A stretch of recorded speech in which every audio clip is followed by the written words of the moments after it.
We're joined today with Cori Daniels. Cori is a former Arsenal, Charlton Athletic and Watford player, boasting an incredible career that includes winning the Women's Premier League, FA Cup and Champions League. She's also a UEFA A licence holder, one of only 70 UEFA A licence female coaches in the UK. Cori's coached with London City Lionesses first team, under 16s and Kent Girls Elite Academy, inspiring future stars. Cori is also the technical director at She Plays Football, which is a brand which we have recently collaborated with. That's quite a long introduction, Cori, but I'm just going to give you the opportunity now just to, tell our audience a little bit about yourself, what you've done and how you've come about doing what you're doing today. Thank you for the introduction, by the way, and thank you for having me and us. So I think hitting now on the head with my introduction, I've been super lucky, and I've been super lucky just because I could kick a football, basically. When I first started, a female in the male game was non-existent, basically. We were a minimal percentage of people who played football, but it was fun times for us, and lucky enough, like you said in the introduction, I got scouted when I was 11. I had a professional footballer, Bob Boulder. He was a goalkeeper for Charlton at the time. I went to one of his community sessions and he just said, "Look, Cori, you're pretty good. we're gonna take you up to Charlton and we're gonna try and get you into the women's set up there." And that's when my journey began, really. And I was so thankful for him to introduce me into that world and that lifestyle. And it just continued from there on, basically. I then got scouted for Arsenal, and rightly so. Like you said, I was lucky enough to play in some incredible stadiums, incredible tournaments. And it all boils down to just being able to kick a ball. Well, I think kick a ball, but there's an element of you've obviously had to put a great deal of commitment into that, so I wouldn't underestimate your ability there. But so since you have stopped playing football, obviously coaching, and also your involvement with She Plays Football, how did that come about, and why are you involved with that platform? So, like I said, had an unbelievable playing career, but I knew that my time was up, basically. So at 27, I decided to hang up the boots, but I always had a desire to coach. I was always a captain of a team, and I just had this, desire to coach. So I took my badges and I thought, great, let's give back to all the females out there, all the female players, the young sports people that wanted a career in football. Let's give back now. It's my time to give back. So I dedicated a lot of my time and effort into coaching, and I wanted to start at Grassroots. So I started at Gillingham Football Club, actually. They were an RTC at the time, which was a high performance centre. So I started with the under 16s, and unfortunately, I was there for about 5 years, 6 years, and unfortunately, we were attached to the men's club, and they just decided to pull the plug on our finances, which left myself and the girls with nowhere to turn. We didn't have anywhere to turn. We didn't have any other club, a professional club within Kent. So it kind of left us in a bit of a predicament, really. Did we fold and essentially lose unbelievable talent, this neck of the woods, and unbelievable staff? We retained quite a few female coaches. Or did we try and establish something of our own? And that's where the Kent Girls Development Centre started. We started with that, and that was a couple of the parents, actually, 3 of the parents put their heads together and said, look, we can make this work. We don't need a men's club to continue this pathway for the female section. So thankfully for the parents, they literally formed the new club. And the back end of that, we then had a foundation, and London City Lionesses at that time were a independent female football club, and they were looking for a foundation. They didn't have anything underneath their first team. So basically everything just aligned. We then got in contact with London City Lionesses. We then managed to form a pathway all the way from under 10s all the way to the first team. We rebranded as London City Lionesses, so we went from Kent Girls Elite to London City Lionesses. And that's when the brainstorming continued with one of the parents, Paul Venard. He had a great vision of not stopping there. He wanted to form a platform for girls specific. There's so much catered and centered around the boys' football on every kind of platform that you look at.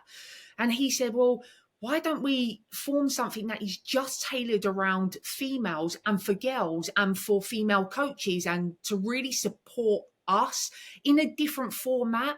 So you don't have to go to club and get elite environment coaching, or go to club and have grassroots coaching. We can basically form something that is online that girls can tap into, coaches can tap into. That is, it's in one place. It is literally one place. And I just jumped on it. I thought, this is unbelievable. It's something that I've always wanted to do. And like I said before, I want to give back. I had some unbelievable career, and I just want every female footballer and every female coach just to tap into a tiny bit of what I had. And I truly believe that She Plays Football allows that to happen.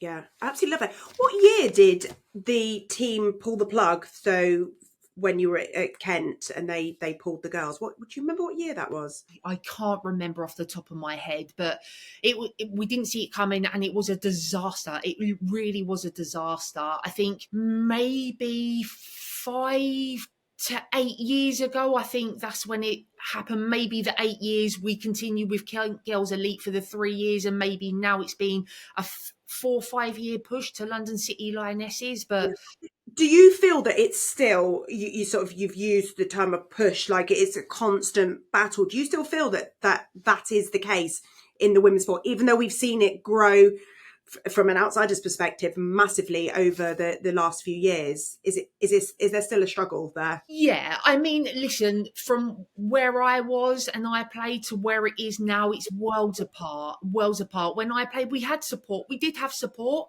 but it's nowhere near what the women get now. It's phenomenal. And honestly, it really is phenomenal. Is it as much as what the men get? No, it's not. We're not quite there yet. But I truly believe that we will get there. We will get there. And I think the more that we're having these conversations, the more that it's getting televised, the more it's on social media. It's just going to help with that push, that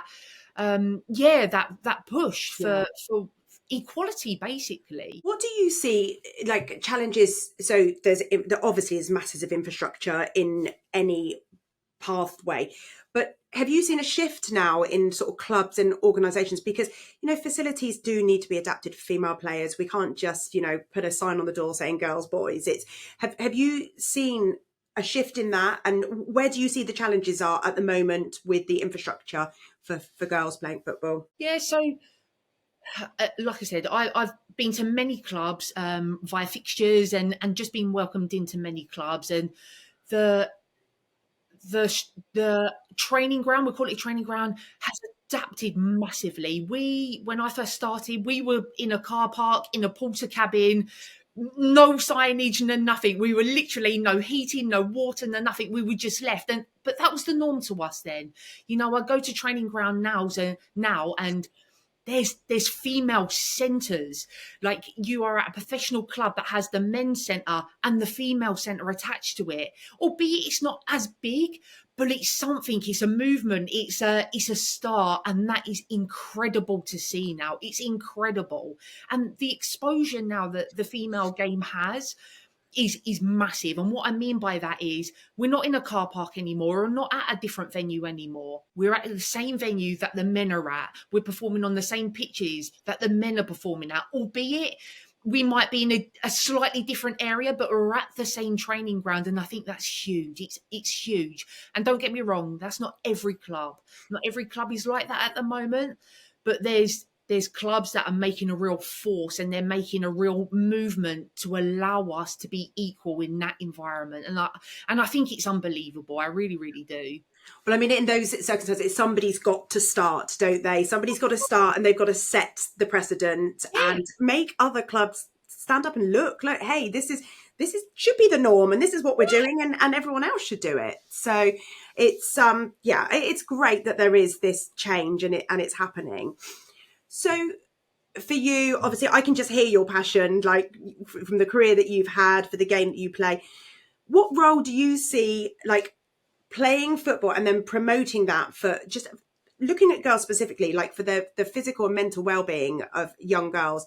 How do you see that, and football for them? It's really, really hard because I think there's a massive percentage once you get to a certain age, a lot of females drop out of sport, whether that be football, netball, whatever their desired sport is. They drop out for whatever reason that is. I think what we've produced with She Plays Football is something that is so wholesome, something that is community based. We are so together in this movement. Everyone's accepted. That's the reality. It doesn't matter how good you are, if you're the elite of the elite or you're just getting into football.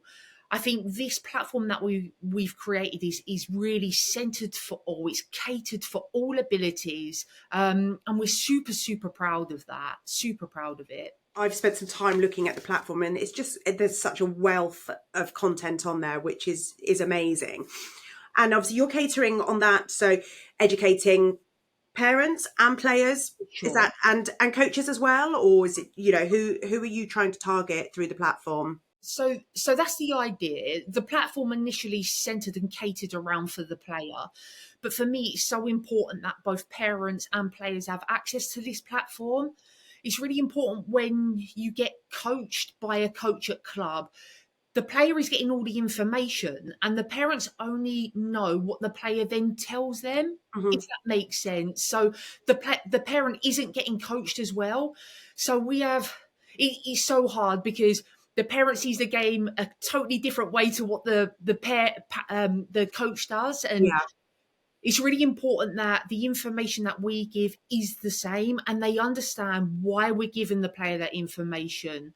And using our platform allows them to have an understanding of that. They understand why we're coaching their daughter in that particular way. They have all that information, the same information that the player has. And like I said, you don't get that on the training pitch. All you see is your daughter performing a particular movement or a particular pattern or a particular skill. And you're probably questioning as a parent, why are they doing that? Well, with this platform, you're so lucky because you get to listen to why we're doing it. Yeah. You know?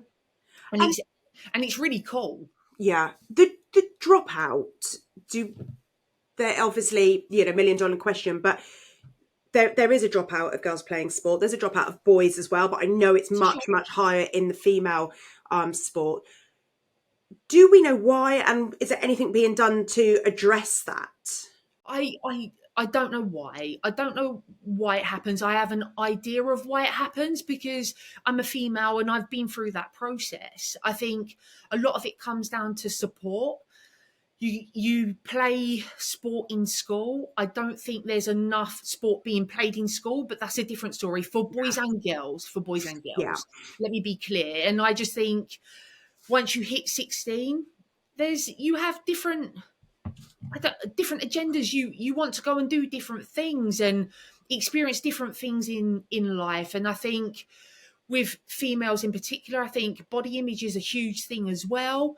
I think there's not enough, what's the right word? Maybe infrastructure. I think it's really accessible for boys to just go and play football down the park.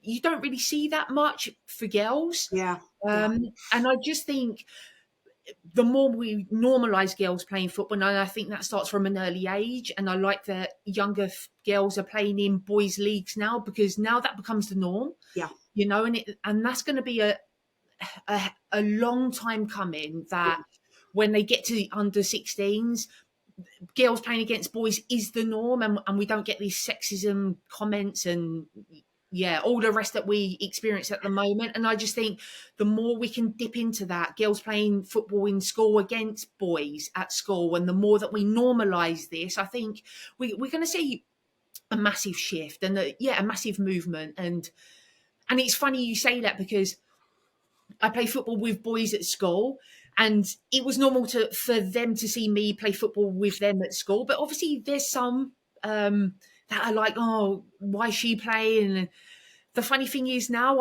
I go to events or I go to sessions and their daughters are now playing football and they're like, oh, Cori, I remember playing football with you at school and your successful career, and we really want you to coach our daughter. And it's so funny to see that shift in mentality, but it's great to see that shift in mentality. It's so great. It's so great. It's like we're like on the crest of a wave at the moment, aren't we? Sure, There's still some of those really old fashioned kind of things, and people go, oh, I know, and I hear it. I've been on the sidelines of Grassroots, and you still hear, oh, there's a girl on that team, like it's like something that's so completely crazy to see, which it shouldn't be. It's just there's a player, boy or girl. So I still think there's a long way to go with some people's attitudes being changed to that. But like you say, I think the younger generation that are coming through, it's completely normal for them. It's just some of the sort of older ones, maybe the ones that are, started 10 years ago and they're kind of coming towards the end of their youth Grassroots. There's still those, old fashioned thoughts. And, I think sometimes people say things they don't even realize they've said it. It just spouts it out, and it's so unnecessary. So going back to sort of like the 16 age, GCSEs, academics, as a parent, how can we support daughters to like continue with their academics, but also really try and keep them doing a sport that they love? Yeah, so like I said, I coached at an under 16s girls club for 13 years, I think it was. So juggling becoming a woman, education, GCSEs, whether you're going to get a pro contract at the end of it was super, super tough. And we continuously had conversation with the girls. How can we support you best? How can we? Because we know that a small minority of females get a pro contract and can make a living out of that. If you don't make a living out of football, what then? And we've got to make sure that education is supported as well. So we, again, with She Plays Football, we found that we could create this hub of knowledge that is centered around not only helping the girls at school, but also not having to travel. We realise that travelling in the women's game is massive. We haven't got clubs on our doorstep. Girls and players are having to travel miles, hours, and that's critical time, crucial time that they could be revising, preparing for exams. So we, again, come up with this idea that, well, why don't we put everything on this platform that they don't have to travel for? They don't have to go miles or research for. It's a click of a button. The girls can work from home, do their education from home, and play football from home. They can train from home. So like I said, She Plays Football. We cater for that. The girls do not have to go miles across the country now to train. They can do it from home, and we created a platform that not only gives them knowledge on football. We've helped them with nutritional side of things, which then helps with their GCSEs.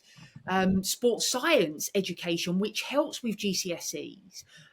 So we've tried to really think about this platform that we've created to help girls with education, but equally getting the best quality coaching that they could possibly have, to have an equal opportunity of striving in both areas that they want to strive in, basically. I love that. Do you think there's still barriers for girls that want to pursue football at professional level? Now, we know obviously there's more girls playing, so the bar must be a lot higher to actually play at that pro level. But what barriers are there for girls? Because we kind of know the system for boys and, the scholarship and the academies. Barriers are getting knocked down all the time. And again, that is from the support and education from clubs. Big pro clubs are backing females. Now, that's the reality. And I keep on saying it. Is it enough? No. Does it mirror what the boys' education and scholarship program looks like? It does, but it's just not there yet. And I think that is the biggest barrier. with male football, you know, if you don't make it at pro, there's so many other levels in football that you can play at and make a living. With women, there isn't that yet. There isn't. If you have a playing career at the elite level and then it drops off, and you have to get a job basically, or you get a job and play part time. So I Yeah. think that's the biggest barrier. I just think it's finances. I think finances is huge, and the more investment we get within the women's game, the more opportunity the women will have to become and make a career out of it, basically. Yeah. And have a long career, you know, And have a long career. play. Because, you know, for a male, starting the academy setup, pro contract, and then you drop down through the levels, and you, as you age, hopefully, you know, injury doesn't knock you back too much. But then there's plenty of time to consider what comes afterwards. But for a female, if you only get to here and then you drop down so quickly, Yeah. there isn't that time, is there, for any other alternative career paths to be considered? Yeah, no, absolutely. And again, like, uh, I don't want to disrespect any major club that is investing so much money in the women's game, because when I played for Arsenal, Arsenal were really, really good at giving us a job as well. So I worked in laundry at the same time, and so did many of the other girls, but they were so good at giving us that opportunity within the club. So they kept us in-house. And I know a lot of clubs do community sections, so the girls will play football, but also have a job within the club in their community section. So they do cater for us, but it's not football, Yeah. you Yeah. know. Yeah. It almost brings in sexism again as well, doesn't it? Oh, the girls can go and do the laundry. It's kind of, you know, that ideal that we've tried to move away from for so long. And Yeah. yet again, it's sort of, well, we need a role for you. So there you go. Yeah. So I suppose my sort of next question was, do you think enough's being done to create equal opportunities for women in coaching and leadership roles? Do you think that's happening? Yeah, again, it's a tough one because I'm sitting on the fence. I really do feel like there is a massive shift in um, pumping in finances again to get in more women in coaching. It's so hard because women, and I don't want to disrespect men, I really don't. We're a tiny bit savvy. We understand that it takes a lot of time and effort, and a lot of prejudice to get to the top, whereas men just go, oh, I'm doing it and I'm a man and I'm going to succeed. So yeah, I think a lot of movement is happening. There is a lot of support catered and tailored around women at the moment, and really promoting women in sport, and not only in sport, in any other walk of life. I've predominantly been in sport my whole entire life, in football my whole entire life, and I got to a point where I went, actually, I'm gonna learn off different people, because all I know at the moment is football people and a football environment, whether that be male and female. And I thought, right, I'm going to become an engineer. So yeah, I dipped my toe into engineering. So I've been doing that for 2 years, and talking about courses and promoting women. I work for a telecoms communication company at the moment, and I was on the course the other day actually, and I was on the course. There was 8 of us, 7 men, 1 woman, and that was me. The instructor said, get into pairs, and I was looking around and I was waiting for it, and it happened again. I was last, and all the men went with each other, and one man went, oh, I'll take her. And I was thinking, okay, all right. So we continued on the course, and it so happened to be something I was actually doing for the last year. So I was pretty good at it. And the other 7 were not so good at it. So I was last picked. But once they kind of figured out I was pretty good at it and had been doing it for the last year, they then all of a sudden wanted to be on my team. And yeah. So it's crazy. So it got to the assessment part, and you know, they were all like, oh, I'm not sure if I'm going to pass. And I was just like, look, you can do it. You can do it. We can all do it. And let's just do it. So we did it. Assessment come. We all passed. I was lucky enough to get a 3, which was the highest grade in. They got a 1. And my partner said, well, why didn't I get a 3? Like I was working with Cori at the time, and fair play to the instructor. He just said, look, Cori is very good in what she's doing. She doesn't need any additional support. However, I think she carried you, and I think you need Oh, additional I love support. that. So Absolutely. yeah, like it's a tough question because I think lots are being done in football, lots are being done outside of football, but it is just that stereotypical mind processing Mhm. of of men and environments. And yeah, I think, like you said, it's a generational thing. I think Yeah. if we can educate the younger generation to make it normal for them, I think we'll see a big shift in the future for sure. But see, I am so passionate about youth sport, and Yeah, like for me, you said something earlier, like kids aren't playing enough sport at school. No, they're not. They're not. I mean, for me, if I ruled the world and say every kid should go and run a mile before you sit them down in a classroom, because yeah, I've got boys that are like, full of energy, and they needed to channel all that energy through sport. But I think actually what you've just shown that story then is just the resilience that you built, probably without even realizing it, in the skills that you had from playing professional sport, playing in what was a very male dominated world when you were doing it. And those skills have like literally just been kind of transplanted into something else, where suddenly you're thrown back into a male dominated world. We must put engineer onto that bio that we said at the start, though. Now you told us that bit of info. But yeah, that's why I have the same passion for youth sport, because it's not just about being good at playing football, it's everything else that comes with it. yeah. And I just want kids to have that opportunity and take those skills into the rest of their life. So yeah, I'm completely 100% with you with that one.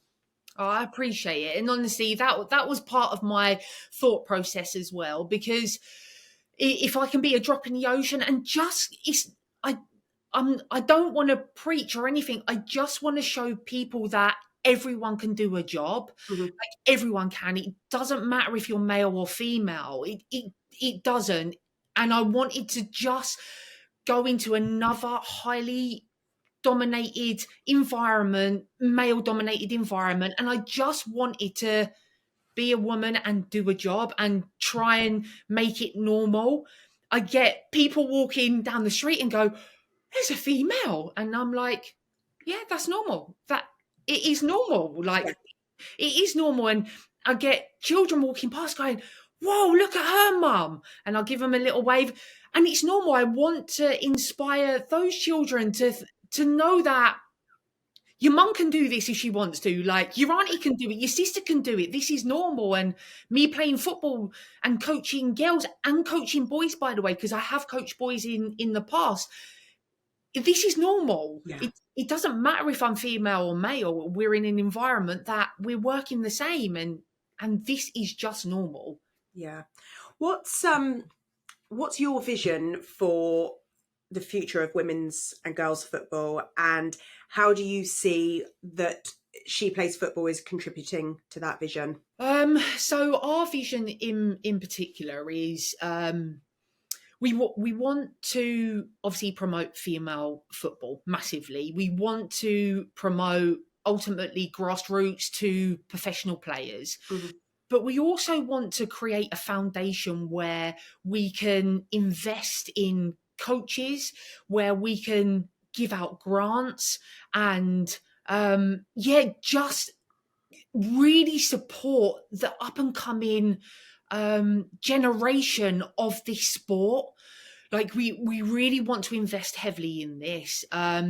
Yeah, I want to get many more coaches. We want to get many more coaches on board and mentor their pathway, whether it be through grassroots, whether it be into the elite pathway. We feel like we've got a really good, I don't know, vision of where, yeah, we can help in this community. Yeah. Oh, well, I think, you've kind of just hit the nail on the head, really. We are so proud that we're partnered with She Plays Football, and hearing you and your passion today, it's incredible. Is there anything else you want to add? I don't think so. No. We're going to rule the world. Love it. On that note, thank you, Cori. Thank you so much. Thank you.